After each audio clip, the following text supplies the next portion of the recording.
नमस्कार विद्यार्थी मित्रांनो, आपण राज्यशास्त्रातील महत्त्वाच्या संकल्पना समजून घेत आहोत. मागच्या काही भागामध्ये आपण लोकशाही याबाबत विचार विनिमय केलेला आहे. लोकशाही संबंधी अर्थ, व्याख्या, वैशिष्ट्ये, स्वरूप, उदय, विकास आणि लोकशाहीचे गुणदोष, त्याचबरोबर लोकशाही तत्व आणि व्यवहार यामधला परस्पर संबंध, अशा काही मुद्द्यांना समोर ठेवून लोकशाही संबंधी आपण चर्चा केलेली आहे. आजच्या भागात आपल्याला ही जी शासन पद्धती आहे, लोकशाही शासन पद्धती, ही यशस्वी करण्यासाठी कोणकोणत्या घटकांची आवश्यकता आहे यासंबंधी विवेचन करायचे आहे. मित्रांनो, आपण पाहिलं की लोकशाही हा जो शासन प्रकार आहे, हा शासन प्रकार जगातल्या जवळपास 2/3 देशांनी स्वीकारलेला आहे. लोकशाही शासन प्रकार स्वीकारलेला आहे, परंतु लोकशाहीतील जी महत्वाची तत्व आहेत, या तत्वांचा कितपत त्यांनी स्वीकार केलेला आहे, किंवा ही शासन पद्धती खऱ्या अर्थाने नागरिकांच्या पासून राज्यकर्त्यापर्यंत कितपत समजलेली आहे, हा भाग अत्यंत महत्वाचा आहे. ही शासन पद्धती प्रत्यक्षात आणत असताना किंवा ह्या शासन पद्धतीचे महत्वाचे प्रमुख तत्व स्वीकारत असताना त्या बाबतीत कोणकोणती काळजी घेतली पाहिजे, अर्थात ही काळजी जशी लोकांनी घेतली पाहिजे तशीच एकूणच राज्यकर्त्यांनी आणि एकूणच त्या देशातल्या समाज व्यवस्थेची मानसिकता तशा पद्धतीने झाली पाहिजे. आणि म्हणून या सगळ्या मुद्द्यांना समोर ठेवून लोकशाही यशस्वीतेसाठी कोणकोणत्या घटकांची आवश्यकता आहे यावर आपण थोडक्यात विवेचन करूया. प्रथमतः आपल्याला लक्षात घ्यावं लागेल की लोकशाही ही जी शासन पद्धती आहे, ही शासन पद्धती लोकांचं शासन असतं. येथे या ठिकाणी जनता किंवा लोक किंवा प्रजा ही अंतिम सत्ता त्यांच्याकडे असते. म्हणून अशा लोकांची खूप मोठी जबाबदारी या शासन पद्धतीमध्ये असते. समाजातल्या प्रत्येक नागरिकांना जी जबाबदारी आहे, ती जबाबदारी चोखपणे पार पाडणे लोकशाही शासन व्यवस्थेमध्ये अत्यंत महत्त्वाचं मानलं जातं.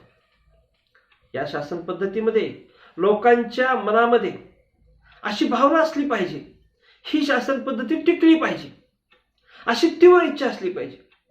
आणि ही शासन पद्धती कशा पद्धतीने टिकेल या दृष्टिकोनातून प्रत्येक नागरिकांनी जागरूक असलं पाहिजे. लोकांची तीव्र अशी भावना असली पाहिजे, लोकभावना असली पाहिजे. ही शासन पद्धती आपल्याला टिकवायची आहे आणि या शासन पद्धतीशिवाय आपल्याला दुसरा कुठलाही पर्याय स्वीकारायचा नाही. म्हणजेच काय मित्रांनो, जागरूक नागरिक किंवा जागरूक प्रजा ही अत्यंत महत्वाची बाब त्या ठिकाणी आहे. आता नागरिक जागरूक बनत असताना कशाच्या संबंधी, तर नागरिकांचे जे हक्क आहेत, जे कर्तव्य आहेत, या संबंधी सातत्याने जागरूकता नागरिकांच्या मनामध्ये असली पाहिजे. जे हक्क त्या देशातली राज्यघटनेने दिलेले आहेत, ते हक्क समाजातल्या प्रत्येक घटकांना उपभोगता आले पाहिजेत. या हक्कावर कुणाचंही अतिक्रमण होऊ नये. समाजातले वेगवेगळे घटक असतील किंवा प्रत्यक्ष शासन व्यवस्था असेल, शासन व्यवस्थेच्या माध्यमातून सुद्धा जर जनतेच्या हक्कावर आणि अधिकारावर जर आक्रमण होत असेल तर त्याला प्रतिकार करण्याची तयारी नागरिकांनी ठेवली पाहिजे. म्हणजे लोकशाही यशस्वीतेच्या अटी पाहत असताना पहिली अट आपण काय पाहत आहोत की नागरिकांची जागरूकता. आणि मग शासनाचे नियम जर अयोग्य वाटत असतील, नियम जर अन्यायकारक वाटत असतील, तर त्यांना शांततेच्या मार्गाने विरोध करणे, प्रतिकार करणे नागरिकांचं त्या ठिकाणी कर्तव्य असतं. जागरूकपणे अशा अन्याय आणि अत्याचार असणाऱ्या निर्णयाच्या विरोधात जनतेने, लोकांनी एकत्रित आलं पाहिजे आणि जनमानस तशा पद्धतीने तयार झालं पाहिजे की राज्यकर्त्यांना चुकीच्या पद्धतीने निर्णय घेतलेच जाऊ नयेत, किंवा एखादा निर्णय चुकीचा घेतला तर तो माघारी घेतला पाहिजे. थोडक्यात काय, सत्तेचा दुरुपयोग राज्यांनी करू नये यासाठी सातत्याने जागरूक लोक असले पाहिजे. म्हणूनच योग्य प्रतिनिधीची निवड करणं त्या ठिकाणी अत्यंत आवश्यक आहे. प्रतिनिधींना निवडत असताना मतदानाच्या प्रक्रियेमधून लोकशाहीमध्ये ही सगळी प्रक्रिया पार पडते. आणि म्हणून मतदानाची प्रक्रिया ही सुद्धा अत्यंत महत्वाची अशी लोकशाहीमधली प्रक्रिया असते. ती जबाबदारी आणि काळजीपूर्वकच पार पाडली पाहिजे. आणि हे करत असताना कुठल्याही आमिष असेल, कुठलेही प्रलोभन असेल, यांना बळी न पडता निर्भीडपणे मतदानाची प्रक्रिया जास्तीत जास्त नव्हे सर्वच लोकांनी त्यामध्ये सक्रिय सहभाग नोंदवावा. ते आपलं राष्ट्रीय कर्तव्य आहे. अशा दृष्टिकोनातून मतदान प्रक्रियेमध्ये त्या ठिकाणी पाहिलं पाहिजे. आणि राज्यकर्त्यांच्याकडून काही चुका होत असतील किंवा चुकीचा राज्यकर्ता काम करत असेल तर राईट टू रिकॉल, त्याला परत बोलवण्याचा अधिकार सुद्धा त्या शासन व्यवस्थेमध्ये नागरिकांनी मिळवून घेतला पाहिजे.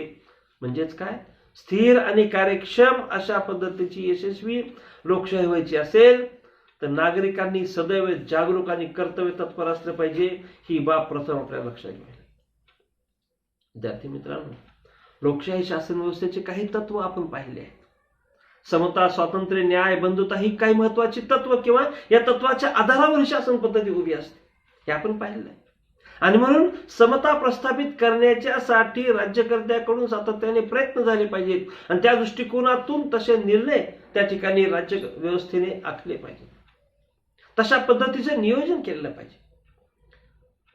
शासन स्थिर आणि यशस्वी होण्यासाठी राजकीय, आर्थिक आणि सामाजिक दृष्टिकोनातून समाजामध्ये समता कशा पद्धतीने प्रस्थापित करता येईल या दृष्टीने जाणीवपूर्वक प्रयत्न त्या ठिकाणी झाले पाहिजे.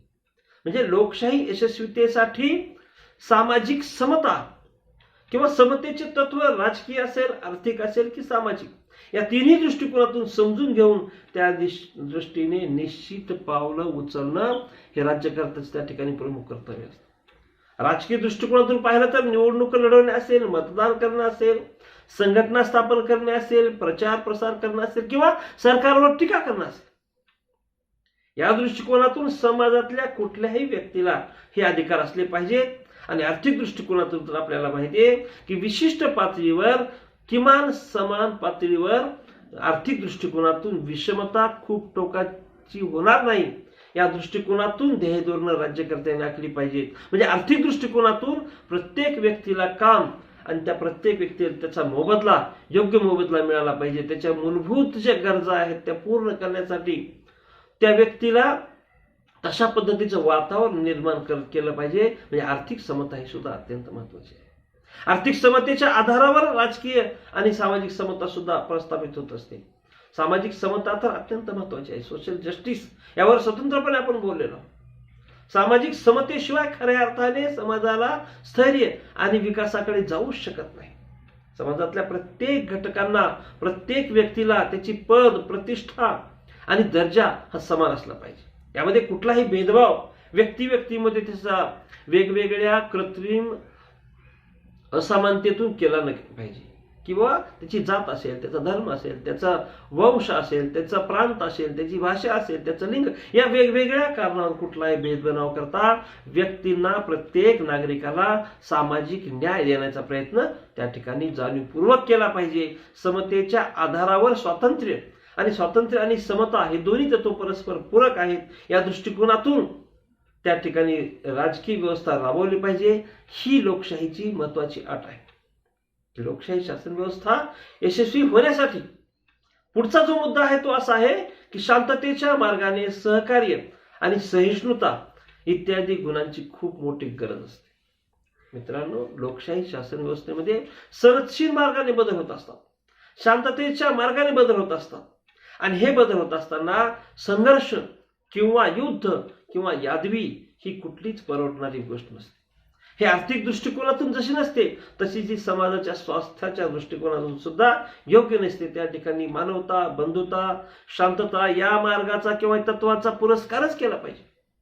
नव्हे ते लोकशाही शासन व्यवस्थेचं महत्वाचं अंग आहे की परस्परांना सहकार्य करणं, परमत सहिष्णुता हा एक अत्यंत महत्वाचा भाग लोकशाही शासन व्यवस्थेमध्ये मानला जातो.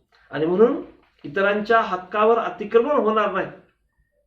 मला ज्याप्रमाणे माझे हक्क आणि कर्तव्य मला पार पाडायचे आहेत तशाच पद्धतीचे हक्क इतरांना अधिकार आहेत याची जाणीव समाजातल्या प्रत्येक व्यक्तीने ठेवली आणि इतरांच्या हक्कावर जर अतिक्रमण केलं नाही तर ही शासन पद्धती यशस्वी व्हायला नक्कीच चांगला मार्ग त्या ठिकाणी असेल.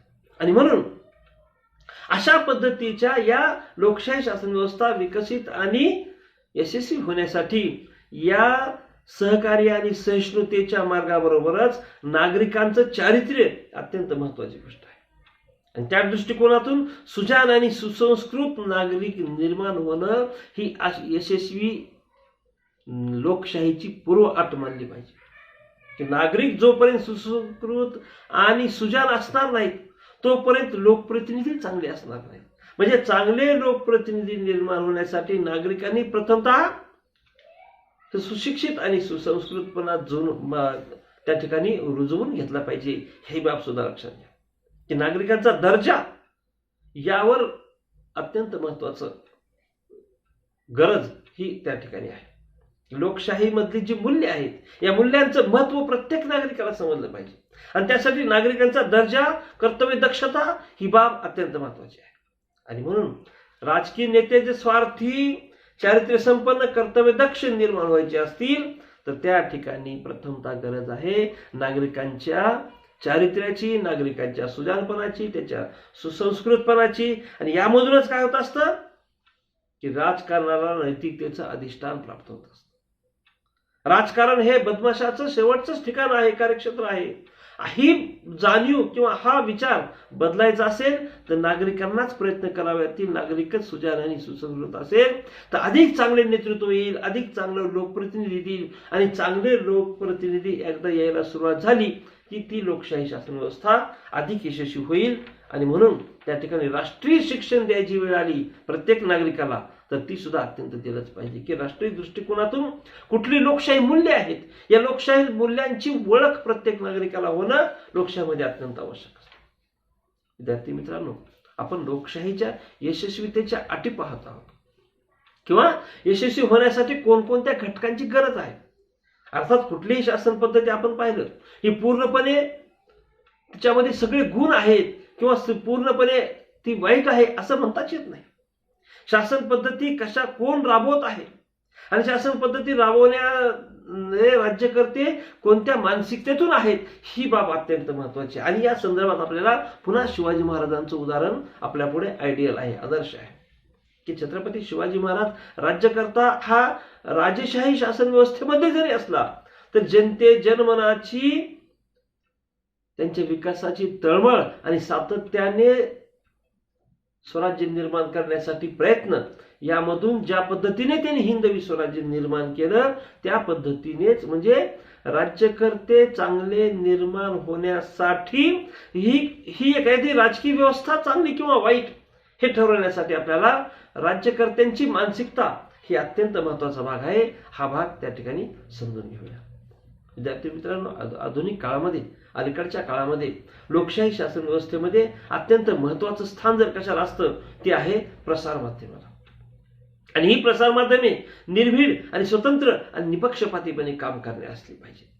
लोकमत घडवण्याचं अत्यंत महत्वाचं काम वृत्तपत्र करत असतात, प्रसार माध्यमे करत असतात. वृत्तपत्रावर लोकांचा खूप विश्वास असतो. पण अलीकडच्या काळामध्ये दुर्दैवाने काय पाहायला मिळतं की भांडवलदार आणि श्रीमंताची हस्तक ही वृत्तपत्र बंदी आहे की काय अशी शंका येण्यास्पद ही आपल्याला परिस्थिती खूप बिकट अवस्था आपल्याला त्या ठिकाणी पाहायला मिळते. आणि म्हणून राजकीय पक्षांची मुखपत्र न बनता निपक्षपातीपणे लोकमत घडवण्याचं काम हे वृत्तपत्रांनी केलं पाहिजे. स्वातंत्र्याच्या कालखंडामध्ये वृत्तपत्रांनी पार पाडलेली भूमिका भारताच्या संदर्भात विशेषतः अत्यंत महत्वाची होती. आणि म्हणून अशाच पद्धतीने निपक्षपातीपणे काम करत असताना कुठल्याही राजकीय पक्षाचं मुखपत्र न बनता, श्रीमंतांनी भांडवलदाराचे हस्तक न बनता या देशातली ही शासन व्यवस्था अधिक लोकाभिमुख करण्यासाठी कुठल्या कुठल्या तत्वांचा स्वीकार करता येईल यावर प्रसार माध्यमांनी भर दिला पाहिजे. ही बाब त्या ठिकाणी लक्षात घ्या. राज्यकर्त्यांचे वास्तव चित्र त्यांनी समोर ठेवलं पाहिजे. राज्यकर्त्यांचं मूल्य त्यांनी राज्यकर्त्यांचं निरीक्षण करून त्यांच्या संदर्भात योग्य ती भूमिका घेतली पाहिजे. आणि म्हणून लोकमताची जडणघडण करून लोकशाहीची उंची वाढवण्याचं काम जर कोण करत असेल तर ते वृत्तपत्र करत असतं, नव्हे त्यांचं ते जीवित कार्य असतं. ही बाब या ठिकाणी लक्षात घ्या. वृत्तपत्राबरोबरच प्रसार माध्यमामध्ये नभोवाणी आणि दूरदर्शन यांचंही खूप मोठं महत्व अलीकडच्या काळामध्ये 21व्या शतकामध्ये आपल्याला दिवसेंदिवस वाढत असल्याचं दिसतं. दूरदर्शनच्या माध्यमातून किंवा रेडिओ टीव्हीच्या माध्यमातून आपल्याला असं पाहायला मिळतं की बऱ्याच वेळेला शासनाचं त्या ठिकाणी नियंत्रण असतं, परंतु वाजवीपेक्षा जास्त नियंत्रण शासनाचंही असू नये, ही माध्यमे काही प्रमाणात मुक्त असली पाहिजेत, ही सुद्धा बाब महत्वाची आहे. लोकांना राजकीय घडामोडी आणि राज्यकारभार त्याचबरोबर शासनाची ध्येय धोरणे या संबंधीची माहिती देणारी केंद्र अशी प्रसार माध्यमे बनली पाहिजेत. प्रसार माध्यमांनी लोकशाहीची जी मुख्य तत्व आहेत, स्वातंत्र्य, समता, बंधुता, न्याय, सार्वभौमत्व, ही सगळे तत्वांच्या या लोकशाही मूल्यांचा प्रसार, त्यांची ओळख करून देणं, त्यांचं महत्व लक्षात आणून देणं, हे सुद्धा प्रसार माध्यमाचं महत्वाचं काम आहे. म्हणजेच प्रसार माध्यमे या आधुनिक लोकशाही व्यवस्थेमध्ये अत्यंत महत्वाची भूमिका त्या ठिकाणी पार पाडत असतात. ही बाब आपल्याला लक्षात घ्यावी लागेल आणि ही गोष्ट लोकशाही यशस्वीतेसाठी अत्यंत गरजेची आहे. मित्रांनो, लोकशाही यशस्वीतेसाठी सत्तेचे विकेंद्रीकरण हे तत्व सुद्धा अत्यंत महत्वाचं आहे. डिसेंट्रलायझेशन ऑफ पॉवर, सत्ता जेवढी जास्तीत जास्त विकेंद्रित स्वरूपात असेल तेवढीही जास्तीत जास्त लोकांना सहभागी करून घेता येईल. लोकांना जास्तीत जास्त जेवढं सहभागी करून घेता येईल तेवढं लोकांच्या मध्ये एक राजकीय जागृती निर्माण होईल आणि लोकांच्या सहभागातून ती शासन पद्धती अधिक यशस्वी होईल. आणि म्हणून केंद्र सरकार असतील, राज्य सरकार किंवा स्थानिक स्वराज्य संस्था, आपल्याला भारतामध्ये पाहिलेलं आहे आपण की अनेक राजकीय नेतृत्वांनी त्यांची सुरुवात ग्रामपंचायतीपासून केलेली आहे. म्हणजे स्थानिक स्वराज्य संस्थेमध्ये राजकीय सहभाग निर्माण करून त्या ठिकाणी राजकीय नेतृत्व निर्माण झाल्याचं भारतामध्ये आपल्याला त्याची अनेक उदाहरणं पाहायला मिळतात. आणि म्हणून सत्तेचं विकेंद्रीकरण अत्यंत महत्वाचं आहे. की लोकशाहीमध्ये हे काय असतात, पाठशाळा असतात. लोकांना राजकीय जागृती करण्याचं, लोकाभिमुख होण्याचं, लोककल्याणकारी व्यवस्था राबवण्याचं आणि राजकीय ज्ञान देण्याचं हे एक प्रभावी साधन आहे असं आपल्याला म्हणावं लागेल. मित्रांनो, लोकशाही शासन व्यवस्था यशस्वी होण्यासाठी ज्या अटी आवश्यक आहेत, ज्या गोष्टी आवश्यक आहेत, त्यावर आपण नजर टाकत आहोत, त्यावर विवेचन करत आहोत. लोकशाहीमध्ये विशेषतः संसदीय लोकशाहीमध्ये विरोधी पक्षाचं स्थान अत्यंत महत्वाचं असतं. प्रभावी आणि शक्तिशाली विरोधी पक्ष हा लोकशाहीमध्ये महत्वाचा मानला जातो. आणि हा विरोधी पक्ष जेवढा जागरूक असेल, जेवढा प्रभावी असेल, तेवढं सरकारला लोकांच्यासाठी काम करणं अत्यंत जागरूकपणे त्या ठिकाणी तो काम करत असतो. बऱ्याच वेळेला सत्ताधारी पक्षाकडून काही चुका होऊ शकतात, परंतु त्यावर नजर ठेवण्याचं काम विरोधी पक्षांनी केलं पाहिजे. केवळ विरोधासाठी विरोध नाही, परंतु सरकारच्या काही खरंच चुका होत असतील तर त्या चुकावर नेमकं बोट ठेवणं आणि त्या लोकांच्या आणि सरकारच्या लक्षात आणून देणं आणि त्या दुरुस्त करणं हे विरोधी पक्षाचं काम असतं. कारण आजचा विरोधी पक्ष हा उद्याचा सत्ताधारी पक्ष असतो. आणि म्हणून त्या दृष्टिकोनातून सुद्धा लोकांना सातत्याने राजकीय जाणीव जागृती निर्माण करून देण्याचं काम विरोधी पक्षानं पार पाडलं पाहिजे.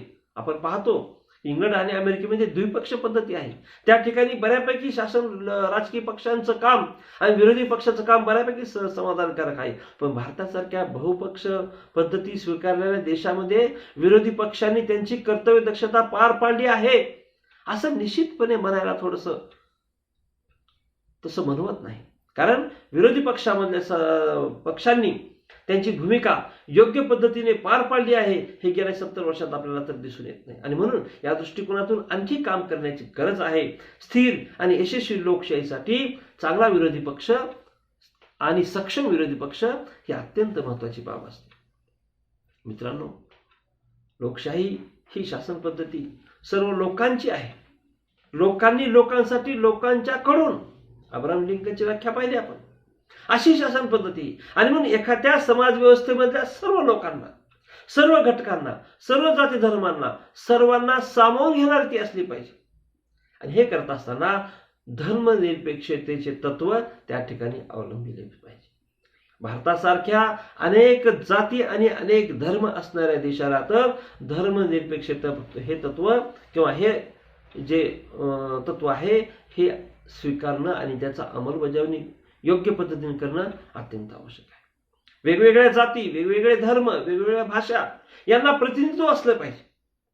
आणि म्हणून हे करत असताना त्याशिवाय राष्ट्राचे ऐक्य किंवा एकात्मता निर्माण होऊ शकत नाही, टिकतच नाही, ही बाब सुद्धा आपल्याला लक्षात घ्यावी लागेल. भारताच्या संदर्भात सुद्धा या देशाची राष्ट्रीय एकात्मता आणि एकता टिकून ठेवण्यासाठी धर्मनिरपेक्षता हे तत्व अत्यंत महत्वाचं आहे. ही बाब आपल्याला लक्षात घ्यावी लागेल. लोकशाही शासन व्यवस्था टिकून ठेवण्यासाठी, ती यशस्वी होण्यासाठी आदर्श राज्यघटना पाहिजे. या राज्यघटनेमध्ये स्वातंत्र्य, समता, बंधुता, न्याय, धर्मनिरपेक्षता या तत्वांना प्राधान्य दिलं गेलं पाहिजे. लोकशाहीची तत्वांना त्या ठिकाणी स्वीकारलं पाहिजे.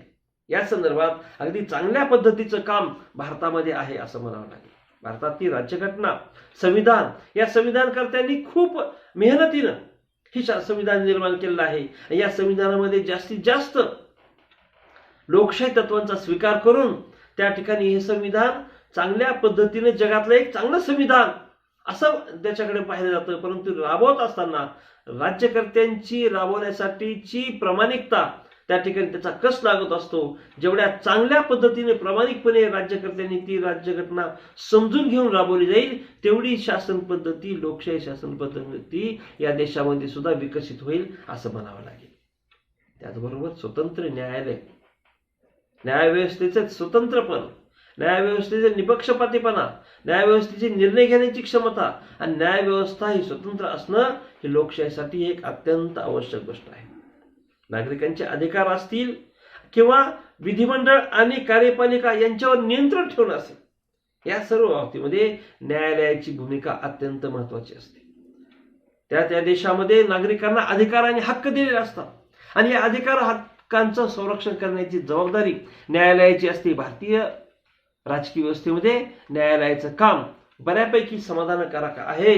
परंतु अलीकडच्या काळामध्ये ज्या घटना आणि घडामोडी घडत आहेत त्या व्यवस्थेमधून पुन्हा अधिक चिंता निर्माण होत आहे. आणि म्हणून न्यायालयाचं स्वतंत्र आणि निपक्षपातीपण असणं ही लोकशाहीची पूर्वअट आहे.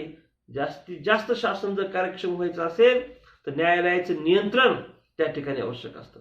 नागरिकांच्या हक्कावर किंवा त्या देशातल्या संविधानावर काही अतिक्रमण होत असेल तर न्यायव्यवस्था जागरूकपणे, निपक्षपातीपणे निर्णय द्यायला कचरलेली नाही पाहिजे. निपक्षपातीपणे निर्णय देणं हे त्यांचं कर्तव्य आहे. अशाच पद्धतीची भारतासारख्या देशाला तर नितांत आवश्यकता आहे.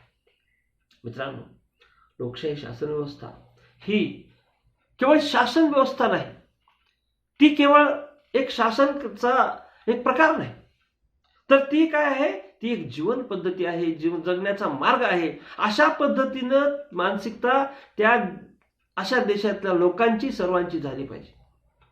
आणि त्या दृष्टिकोनातून मग जनता किंवा नागरिक सुद्धा अत्यंत दक्ष आणि जागरूक असलेच पाहिजे.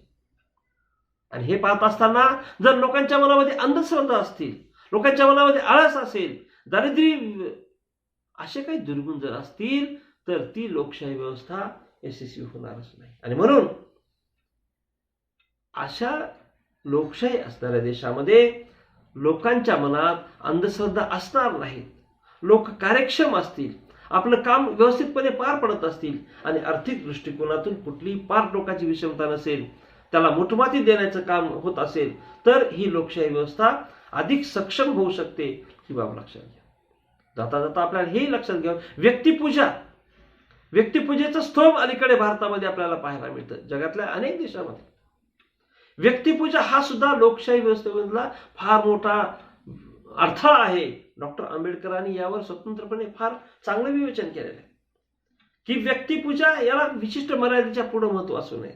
लोकशाही शासन व्यवस्थेमध्ये या गोष्टी सुद्धा लक्षात घ्याव्या लागतील. आणि म्हणून सहकार्य, सहिष्णुता, बंधुता, समाजप्रियता, शिस्त, अनुशासन इत्यादी सद्गुणांचा विकास करणं, जाणीवपूर्वक ते सद्गुण जोपासणं यासाठी व्यक्तीमध्ये नागरिकांनी सातत्याने प्रयत्न केले पाहिजेत. आणि म्हणून मित्रांनो, जोपर्यंत की लोकशाही शासन व्यवस्थेपेक्षा दुसरी शासन व्यवस्थेचा पर्याय आपल्यापुढे नाही, तोपर्यंत लोकशाही ही शासन पद्धतीच राबवावी लागेल. आणि ही राबवत असताना त्यामध्ये काही दोष किंवा उणीवा असतील तर दूर करण्याचे सातत्याने प्रयत्न केले पाहिजेत. आणि हे प्रयत्न करण्याच्यासाठी नागरिकांची भूमिका अत्यंत महत्वाची असते. नागरिकांची भूमिका त्या ठिकाणी जितके जास्त जागरूक नागरिक असतील तेवढी ती शासन पद्धती अधिक विकसित होईल अधिक विकासाभिमुख होईल, लोकाभिमुख होईल, असं आपल्याला शेवटी त्या ठिकाणी म्हणता येईल. लोक अधिकार आणि कर्तव्य याची जाणीव लोकांच्या मनामध्ये झालीच पाहिजे. जागरूक नागरिक अनेक समाजातल्या समस्या समजून घेत असतात आणि त्या योग्य त्या ठिकाणी त्यांचं वर्तन घडत असतं. आणि म्हणून अशा पद्धतीने लोकशाही शासन व्यवस्था यशस्वी होणं हे सर्वांच्याच साठी फायद्याचं असतं. अनेक शासन पद्धतीमध्ये जे दोष आहेत ते दोष इतके मोठे आहेत की लोकशाही शासन व्यवस्था बऱ्यापैकी आहे आणि त्यामधले जर उणिवा दूर केल्या तर ही शासन पद्धती सर्वांच्याच फायद्याची होईल, ही बाब या ठिकाणी लक्षात घ्यावी लागेल. तर मित्रांनो, लोकशाही ही संकल्पना आणि ही शासन पद्धती यासंबंधी आपण मागच्या काही व्हिडिओमध्ये आणि आजच्या व्हिडिओमध्ये माहिती घेतली आहे. पुढच्या भागामध्ये आपल्याला पुढील राजकीय व्यवस्था संदर्भात आपण चर्चा करणार आहोत. या ठिकाणी आपण थांबलं पाहिजे. नमस्कार.